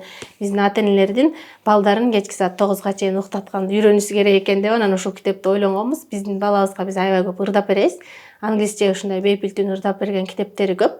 Анан кыргыздардан Алдей ырынан башка дагы жаңы бир заманбап ыр жок экен. Анын Алдей ырын сөздөрүн карасаң дагы атаң тиги кийик уулаганы кетти, анан койду карап кетти дейт. Анан жай шаардагы балдар мисалы түшүнбөйт да эмне болуп атат депчи. Ал баары башка илгерки замандагы ыр болуп атпайбы? Анан анда жаңы сөзү да жазылып аптыр. Анан биз бул китептин сценарийин түздүк. Анан сценарийин түзүп атканда дагы балдар, кыргыз балдары эмнени жакшы көрүшөт деп, анан күчүк да кандай болсун деп, анан күчүктүн атын дагы бир канча күн ойлонуп отуруп мончок койдук. Бизде кичинекей кезибизде мындай колубузга көз мончок тагып беришчү да, ата-энелерибизчи, көз тийбесин депчи. Биз баары бир ошондой ырым-жырымдарга баары бир кыргыз болгондон ишенесиң да. Анан бул мончок ошол атайын көз мончогу болсун, балдардын биринчи каарманы болсун деп, анан мунун коллекциялары да келатат. Башка бул мончок каармандын дагы башка Бейпилтүн эле эмес, башка тармактагы китептери. Анан сценарийин жазып, анан менин мамаман сурандык да, ыр жазып берчи. Ушундай мончок деген кичинекей күчүк ата-энеси барып Бейпилтүн каала деп айтып келет. Ошол эмеде кородогу досторуна. Анан буга барат, тиге барат, биринчи алгач Тайторпокко барат, анан коёндорго барат, Козу Булакка барат, ушуну жазып бер, анан Мышыкка барат десек, анан мамам сценарий менен ыр жазды да. Анан Мыктыбек Нурланбековду тааныйсыңар, Мета чөйрө командасы аркылуу мына хорлорду ырдап жүрүшүп, ошол жигиттин ырдап чыгармачылыгын аябай жакшы көрчүп, анан сурансак, атан сонун Заманбап дүйнөлүк деңгээлдеги ыр жазып, обондук ыр жазып берди да. Эми кийинки чыгып аткан китептериңиз эмне тууралуу болот? Мындан кийинки китебибиз ушул бизде китеп дегенди мындай мектеп жашынан жогорку балдарга чыгарышчу экен да. Анан биз баланын мээси ошол өзгөчө 3 жашына чейин аябай калыптанат. Анан ошол убакта 3 жашына чейинки балдар үчүн ылайыктуу аңгемелерди жасап атабыз да. Азыр көп Кыргызстанда басма үйлөр чоңураак балдар үчүн иштеп атышат. Анан биз мүмкүн болушунча ушу балдар 3 жашка чейин ата-энеси телефон карматпай, кечинде жок дегенде уктаарда 1 саат ушундай китеп менен алектенсин, баланы эс алдырып, телефондон күндүзгү ойногондо, мындай жашоодон, тиричиликтен бир аз баланын мээсин эс алдырып, анан уктаганга даярдап, андан ары уктатсын, баланын өсүшүнө аябай, ден соолугуна аябай маанилүү деп, анан ошол тармакта китептер жасап атабыз. Мындан кийин Моореки 100 сөзүн деген китебибиз сатылып бүттү. Аз эле калды, сиздин дүкөндөрдөгү эле акыркы китептер да. Анан ушул китептин жаңы түрүн чыгарып атабыз. Мындай кичинекей кутунун ичинде 10 китеп болот да. Кичинекей чөнтөк китептер. Себеби ата-энелер жазышты да, бизге ошол эле кафе, ресторандарга барганда же таксиге түшкөндө сумкабызга салып алып атабыз. Балдарым китеп таштагысы келбей атат деп, анан ата-энелерге ыңгайлуу болсун деп, мындай чөнтөк 10 китеп кутунун ичинде болот. Анан 10 китептин ичинде да бул жерде эмес, ар бир өз тармагында да, мисалы спорт бар, үй жаныбарлары, жапайы жаныбарлар, анан мөмө жемиштер деген сыяктуу оюнчуктар, балага керектүү 10 концепцияда ошол китеп келатат. Бул кыргызча, англисче деген тармагыбызда, багытыбызда. Бул бөбөк адабиятында болсо дагы бир мышык тууралуу жаңы бир каарман келатат. Ал китебибиз басмаканада. Мышыкты 4 мезгилде балдар аралашып, анан мышыкты 4 башка бир абалдан куткарышат да. Анан биз балама айтып берип аткан аңгемебиз болчу, ошо бир 2,5-3 жаштагы бала уга турган, ансыз ошол түшүнө турган бир аңгеме да. Анан анда кыргыз акын жигитке сүйлөшүп 16 куплеттик ыр жаздырдык. Ыр дагы аябай мүмкүн болушунча жөнөкөй кыл. Өзгөчө азыр мисалы балдар аябай орус тилдүү болуп атат. Ошол балдар дагы түшүнгөн деңгээлге түшүр деп. Мисалы менин мамам бул китепти биринчи жазганда ыр жазып бер десек, ыроолоп деген сыяктуу сөздөрдү кошуп турду. Ыроолопту мен араң түшүнөм. Кичинекей бала түшүнбөйт деди, анан жөнөкөйлөт деп атып, анан ошо балдардын тилине алып келдик да.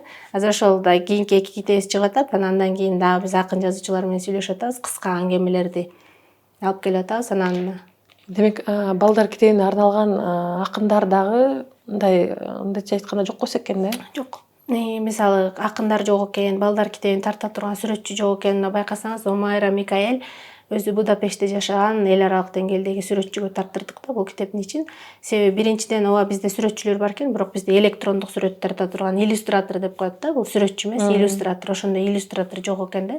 Себеби кагазга тарткан сүрөттү анан сканировать этип, анан басмаканадан бастырып атышат. Ошон үчүн биздин Кыргызстандагы китептердин, бөбөк китептердин ичинде сүрөттөр аябай сапатсыз да, жакшы чыкпай калат да. Себеби сүрөт мындай жана электрондук айпадка же болбосо атайын сүрөт тарткан планшеттер бар, ошонун ичинде тартылыш керек да. Анан биз биринчи бир кыргыз сүрөтчү менен иштешип баштап, анан ал такыр тарта албай коюп, биздин 3-4 ай убактыбызды дагы алды да. Андан кийин кой деп эл эл аралык деңгээлдеги сүрөтчүлөргө кайрылганга туура келди. Анан сиз айткандай акын жазуучулар баланын тилин билбейт экен да көпчүлүгү. Мен өзүмдүн эле мамам, мисалы бала чоңойткон эне, чоң акын, балага кандай ыр жазыш керек экенин билбейт экен да, түшүндүрүүгө туура келди. 2 жаштагы бала ал нерсени түшүнбөйт. кичинекей жөнөкөйлөртүр мүмкүн болушунча деп, анан кээ бир сөздөрдү мисалы тарбиялап коюш керек, анан мынтип коюш керек, уруп коюш керек деген сыяктуу сөздөрдү да кошуп ишеткем жок. Андай нерседен алыс болушубуз керек. Биз аң сезимдүү, ата энеликке аң сезимдүү балдарды чоңойтконго аракет кылып атабыз. Ар бир сөзүн туура тандаш керек да, анан ар бир тандалган сөзүн да карап чыктык да. Сиз азыр бул китебиңизде айткан болот, бул түгөндүү депчи. Мисалы чет жакта ошол эле Америкада жашаган кыргыздар көп кетпедиби? Айрыкча Чикагода. Ошолор балдарына эне тилин унутпаш үчүн ушундай китептерди сурап калса, алдыртыпчы. Кандайча чечесиз бул маселени? Же болду жок деп коесуңарбы? Жок, бул китептин өзүнүн бул жерде бул атайын ISBN номери деп атпайбызбы? Бул китеп биздин бүт интеллектуалдык укугу бул китептин бизге таандык да. Биз нөлдөн баштап жаратканбыз. Анан бул китепти качан акчабыз болсо эле басып алып келе берсек болот да, негизичи. Анан Америкага жеткизиш үчүн да биз иштешкен, биз дүйнөлүк деңгээлде чоң басма үйлөрү менен иштеп атабыз. Эң жокто энди 500 китеп бастырышыбыз керек да. Анан 500 китеп бастырганда дагы мындай бирден бөлгөнүбүздө мындай кымбатыраак да болуп калат. Анан мен сураштырып көрсөм баракчадан анчалык деле көп алышпайт экен чет өлкөдө. Анан балким мисалы мончокту көбүрөөк сурап атышат. Бул даана кыргызча болуп атпайбы? Мындай китептер Америкада аябай көп да. Мисалы ал мындай сапаттуу китептери көп. Балким ата энелер өзү алдынча мындай которуп деле окуп берип атышы мүмкүн да. Ошон үчүн көп ыктыяж жок болгон үчүн көп сурашкан жок. Анан мисалы биз Москвадан аябай көп сурашканда могул китепти Москвага жеткизгенбиз да, бир канча окутуч. Анан өтпөй жарымын кайра алдырткантабыз да. Аякта барыр бул китептин англисчесин кереги жок, кыргызча, орусча кылып айтып белеңер. Биз англисче үйрөнбөйбүз. Же болбосо кыргызчанын такыр эле кереги жок, орусча англисчесин кылып койсоңор деп суранышты да. Анан бул албетте мындай өкүндүрө турган нерсе. Үч тилди тең кошуп койсоңор кандай болот? Анда бул китептин ичи аябай ансыз деле мындай эки сөз кошулган үчүн бир аз бытылдап турат да. Анан эгер 3 сөз кошо турган болсок, аябай эле таптакыр эле. Бул окулушунда жаздык да биз, ата энелер эгер англисче билбеген ата эне боло турган болсо, окуп бергенге мүмкүнчүлүгү болсун депчи. Аны 4-чү сөздү жазганыбызда бул сүрөттөр дагы кичирейип калыш керек да. Эгер идеалдуу шарттарда бир эле сөз жазып, сүрөттөр дагы кичине чоңураак болуш керек болчу да. Анан биз мүмкүн болушунча батыргандагыбыз да булчу. Сөзүбүздү алыстай электе жана айтып калдыңыз, балаңыз 8:30 уктайт. Ушуну бизди көрүп жаткан көрүүчүлөргө дагы ушул ыкмаңызды айтып кетсеңиз, канткенде балдарды биз 8:30 уктата алабыз. Бул ата эненин, өзгөчө эненин депрессиядан чыгуусу үчүн баласы 8:30 укташ керек да. Бул аябай керектүү нерсе. Бул баланын ден соолугуна эле эмес, бул ата эне үчүн да керектүү нерсе. Себеби балалуу болгондон кийин күндүз кечке балаң менен алектеніп, өзүңө бир кечинде бир 2-3 саат эле убактың бар да. Ошол эле мончого түшүп алганыңа, анан бир китеп окуйм дейсиңби, же эң жөнөкөй мындай йога жасайм десең дагы, ошо балаң уктагандай жасаш керек. Анан 2-3 саат эле убактың бар. Анан биз балам 8 ай болуп калган убагында бул бала укташ, мындай уктоо режимин ансыз деле биз ага чейин баардык нерсесин мындай экиче ар бир мындай беймалда эмизчү эмеспиз, ар бир 3 саатта эмизип мындай режим менен жашачубуз. Анан уктоосун маалыматтар аябай көп. Англис тилдүү дүйнөдө 1 айлык бала эмне кылат, 2 айлык бала эмне кылат, 3 айлык бала эмне кылат деген сыяктуу. Анан 7-8 айында ошол уктоосун бир режимге келтириш керек бала, мындай уктаганды үйрөнүп баштайт деген. Көпчүлүк бала, менин балам бир аз ачкараак болчу, түн ортосунда ойгонуш керек болчу, бирок көпчүлүк бала ошол убакта таң аткыча сүт эмбей деле уктаганга абалга келип калат экен да, күндүз курсагы жакшы тойгон болсочу. Анан албетте меникиндей ач өзөк эмес балдарга да. Анан ошол кезде биз изилдеп көрсөк, баланы уктатуу үчүн кечинде мисалы ал убакта мисалы биринчи уктатып баштаганыбызда кечинде 7:30 уктачу, 8:30 түшүп калды. Ритуал керек экен да. Даярдаш керек экен. Бала деген азыр ukta десең уктабайт да, билбейт экен. Ошон үчүн баланы мындай менталдык жактан даярдаш керек дейт. Анан биз мисалы сууга түшкөн күн болсо сууга түшүрүп, же эгер сууга мисалы жумасына 2 жолу жуунтабыз, анан сууга түшпөгөн күндөр болсо көтөнүн, бет башын жууп келип, анан пижамасын кийгизип, анан бөлмөнүн ичиндеги жарыкты контролдоп, мисалы өчүрүп, кичинекей эле жарык коюп дегендей, анан китеп окуп баштачубуз. Анан ошол китеп деген аябай сонун чоң жардам бере турган нерсе. Уктарда бала ошону барактап чогуу окуп берсе, мисалы бул бейпүлтүн сыяктуу мисалы огондуу китептер болсо, менин балам бир аз музыкалдуу да, огонду ырдаганды аябай жакшы көрөт да. Анан ушундай китептерди алып келип, анан ырдап берип, анан бир аздан кийин анан сүтүн ичип, анан эмизип койсоң уктап калат да.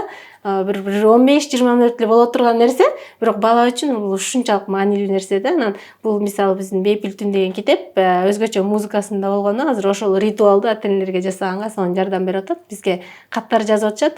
Менин балам мисалы түнкү саат 1-2 чейин жүрө берчү эле, кечээ YouTube'дан ушуларды таптырып коюп берип койсом, балам 5 мүнөт уктап калды, мен шок болдум депчи. Анан демек ошондой ритуалдарды жасап беришибиз керек да. Анан ата эненин да жашоосу болуш керек негизичи. Анан баланын да эрте уктап калганы, анан эртең менен дагы мисалы кыйналбай турат бакчага, мектепке. Мисалы мен ойлойм кичинекей кезибизде дайыма ушуга чейин калып уйкуга тойбогон нерсе мага сиңип калыптыр да, көрсө мен эч качан уктоо режимим болбоптур да. Анан көрсө бала өспүрүм кезине чейин 12-13 саатка чейин укташ керек экен да, бала 16-17 жашка чыкканга чейинчи. Биздин андай мүмкүнчүлүгүбүз жок. Ата-энебиз менен түнкөйгө чейин жүрө берген, эртең менен эптеп мектепке барчу эмес белек. Канадада мисалы менин чоң эле 30 жашка чыккан кесиптештеримде ошо кенедей кезинен калыптанып калган уйку режими менен мисалы кечинде кечки саат 9-10 укташат, эртең менен 5-6 турушат, 9 чейин жумушка баргыча толтура жашоосу бар да. Мындай дени сак жүрүшөт. Мисалы каргандардын мисалы азыр улуу апалар бизде мисалы биз аябай кыйналып ушинтип силердей болуп наалыбай эле 5 баланы чоңойтконбуз деп өзлөрүн мактанганы менен ошол нерсеси азыр ден соолугунан чыгып атат да. Мындай кокуйлабаган бир апа көргөн жокмун да, баары эле бир жери ооруп атат да. Мисалы Канадада андайды көрбөйсүң да.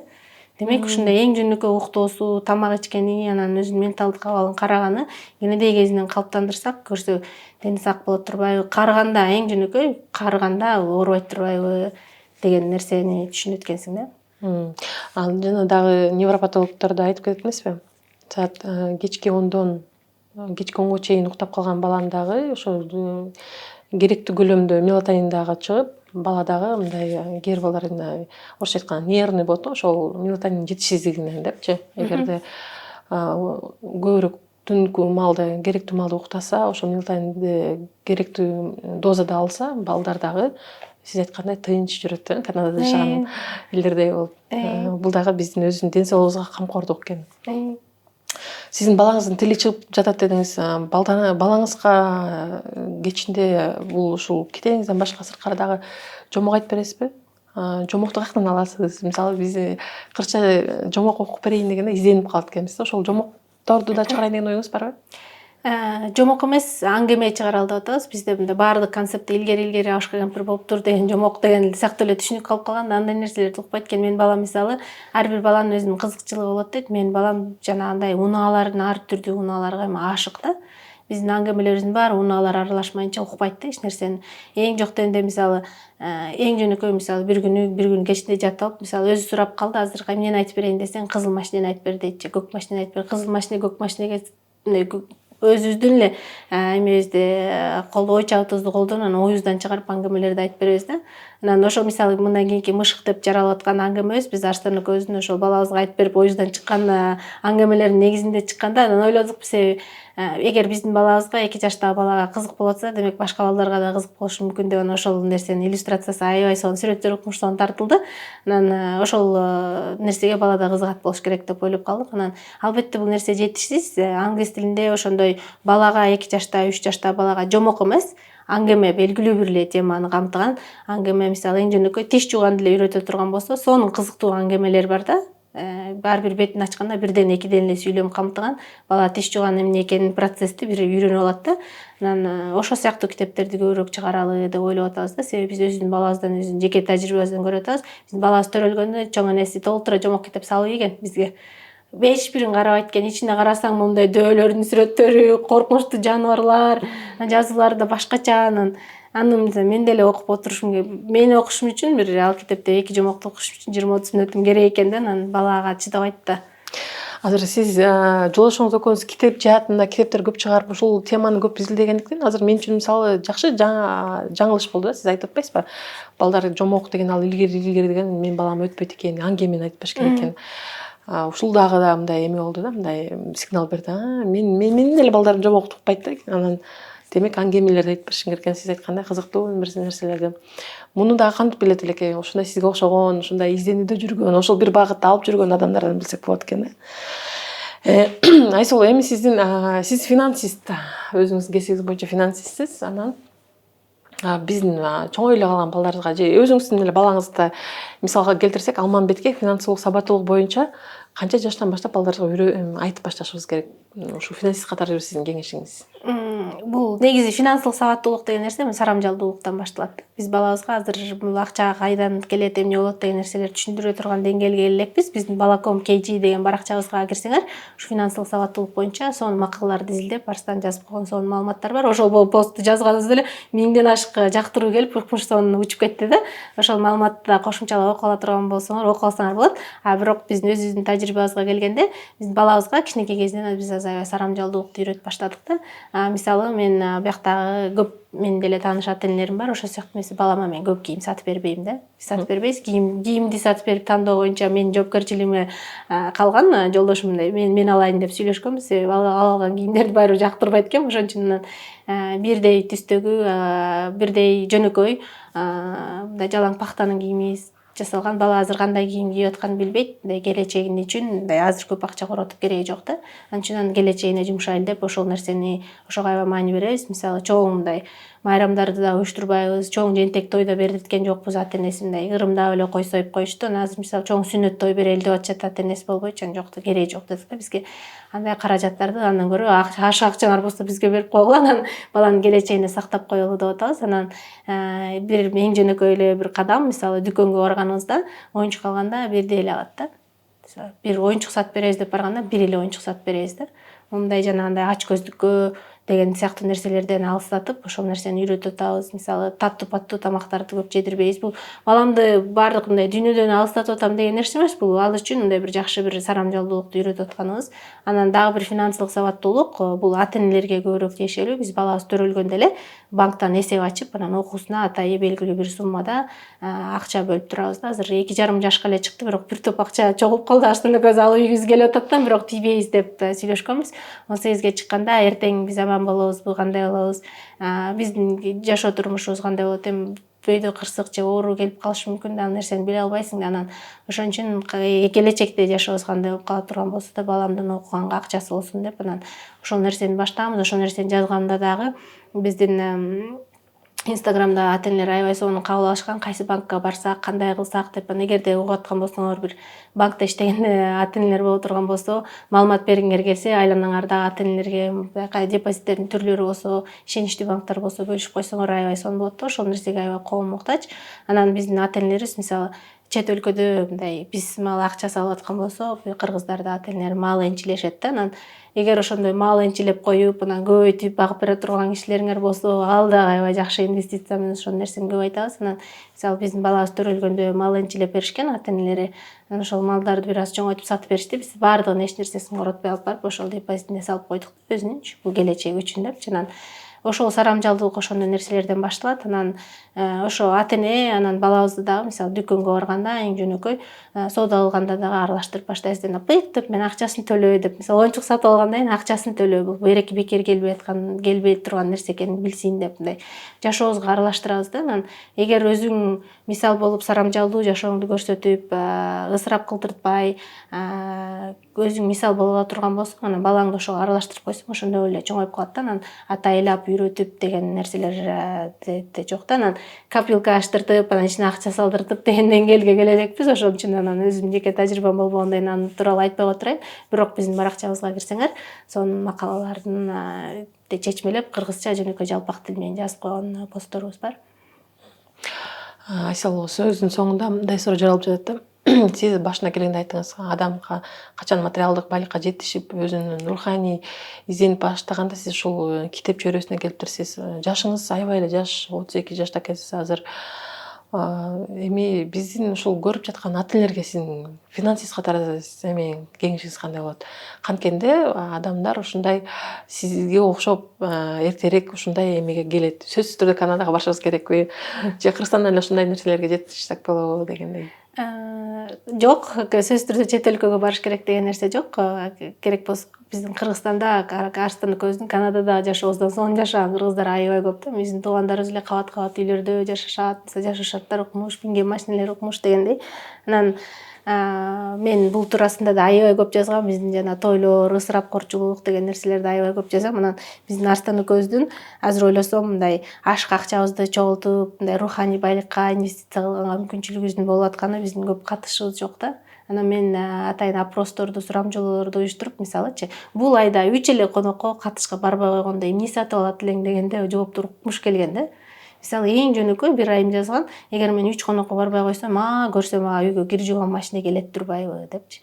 Мисалы кир жууган машине, идиш жууган машине деген нерселерди мындай жөнөкөй оокат катары көрүш мүмкүн, бирок алардын руханий байлыкка салып аткан немеси аябай чоң да, себеби биздин ал убактыбызды, энергиябызды, эң ченелүү болгон убактыбызды, кубатыбызды сактай турган нерсе да. Анан эгер ошондой нерселериңди күнүмдүк тиричиликке сенин кете турган убакытта кубаттарыңды, убактыңды ошондой нерселер жасап сала турган болсо, демек ошондой шартыңды түзүп алып, анан өзүңдү ойлоп жашасаң болот да. Анан бизде жанагы жөнөкөй эле бир кеңеш деп деле айтпайм. Бул мен үчүн, мен өзүм арылуу үчүн, бул жөнөкөйлүк китепти окусаңар көрөсүңөр, арылуу үчүн 5-6 жыл болду. Эл эмнеден кутулуу да. Эгер эл үчүн жашасаң, материалдык байлыкка умтула бересиң. Эгер өзүң үчүн жашасаң, чын-чынына келгенде жана жапондордун бир сөзү бар, адамга бир эле татами деп коет го, жанагындай чийчи салып жатышат го, ошол эле жетет депчи. Жайып жатканга, анан күндүз отурганга депчи. Ошол сыяктуу мындай адамга аябай чоң үйдүн деле кереги жок, адамга аябай ошондой бийик машинелердин деле кереги жок. Эгер мен ушул оокатты эмнеге сатып алгым келип атат, эмне үчүн ушуну кылгым келип атат деп тереңдеп анализдеп көрсө, аркасында баары бир эл эмне дейт деген нерсе чыгат да. Көп мындай адамга чын-чынына келгенде көп нерсенин кереги жок да. Адам өзүн каза турган болсо, анан бул мен үчүн мындай абалга келүүм 5-6 жыл алды. Мисалы бул эң тандалган күндөөлүктөрүм ушу жөнөкөйлүк 2019-20 жылдан баштап анан 2023 жылга чейин жазылган нерселер менин ой чабытым ошол эл эмнеден арылуу, жөнөкөй абалга келүүгө жол болду да. Анан ошол эң жөнөкөй эле ошо эл эмне дейт да, биздикин той топурдан, катыштан бир аз алыстасаң эле, анан ошол кирешеңдин көпчүлүк бөлүгүн ошолор жеп атканы билинет да. Анан ошону өзүңө жумшап баштасаң эле такыр башкача жашоо болот да. Бул өзүмчүлдүк болуп кетүү эмес, катышпай коюу эмес. Катышсаң болот, адамга мисалы 300 жана анча 500 кишинин кереги жок. Жакын чөйрөңдө бир 10 чакты адамың болсо эле, негизи адамга ошол жетет да. Бул нерсеге сиз демек ошол чет өлкөдө жашап, ошол нерселерге ошол келдиңиз туурабы? Мисалы биякта биз Кыргызстанда жашап кандай нерсени ойлонбойбуз да. Мынтип туугандарыбызды санап келсек эле, тиги тарынат, бул тарынат, тиги тарынат деп атып эле, ошентип эле сиз айткандай 300-500 киши болуп кеткен, той өткөргөн элечи. Чет өлкөдө жашагандан да мурунда мындай өзү субай салып бойдок кезде көп билинчү эмес. Арстан экөөбүз үйлөнөр менен эле менин туугандарым да, Арстан туугандары да тиге кошумча, буга кошумча деп жазып баштасаң, өзүң чет өлкөдө иштеп жүрсөң, анан каражатың кадимки эми өзүң бир нерсе сатып ала албай, мындай аяп жүргөн акчаңды алып эле $300 буга, $400 буга салып деп атышса, анан биз апа бул эмнеси деп биз барбаган эле тойлорго ошентип бере беришибиз керекпи деген сыяктуу ошол суроолор жаратып баштады. Бул кадимкидей мындай өзүңдүн убактыңды, чөнтөгүңдү аяп, бул адамга эмнеге берип атам, мага эмне кылды эле деген сыяктуу эсептешүүлөрдүн натыйжасында келип чыгат экен да. Анан албетте сиз айткандай биздин бул чөйрөдөн бир аз алысыраак, мындай үстөн сырттан караган нерсебиз себеп болду да. Бирок биздин бул абалыбыз Кыргызстанда деле жашап туруп ошол нерсени кылса болот экен. Биздин ата-энелерибиз, туугандарыбыз өзгөчө биздин ата-энелерибиз, менин мамам да, апам да куш конок чакырган жакшы көргөн адамдар болчу. Бирок кадимкидей өзүлөрүн тизгиндеп, конокторунун саны мисалы 100 кишиден 20 кишиге түшүп, мындай сапаттуу болуп калды. Айсыл алмасында жөнөкөйлүк жаңы замандагы сулуулук деген бул жазда өзүнчө бир укмуш, мындай өзгөчө жазып атыптыр.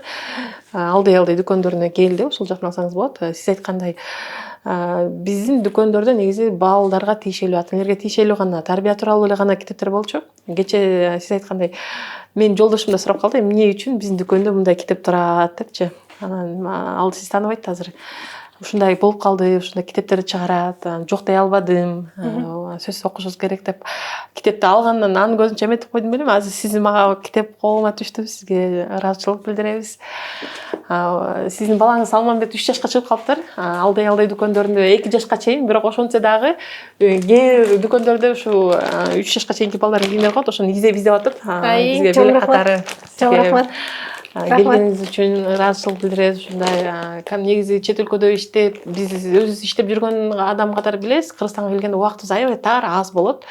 Ушул убакытта тияка бияка барганга жетишкенге аябай убакыт мындай ченемдүү болот да. Ошого карабай бизге убакыт таап бөлүп келгениңизге аябай терең ыраазычылык билдиребиз. Эгерде кандайдыр бир көрүүчүлөргө айта турган сөздөрүңүз болсо, сизге эркин микрофон. Жылдыз эже чоң рахмат мени чакырганыңызга. Мындай убакыт таап келүүм сөзсүз керек болчу. Сизди аябай көргүм келип аткан, таанышкым келип аткан. Алтын убактыңарды бөлүп биздин экөөбүздүн сонун маегибизди угуп бергениңиздерге чоң рахмат. Анан биздин куруп аткан ушу балдардын китеби тууралуу эле кыскача бир аз айтып кетейин. Биз жолдошум экөөбүз куруп аткан Балаком басма үйү бул кыргыз бөбөк адабиятында чоң саамалык болуп атат.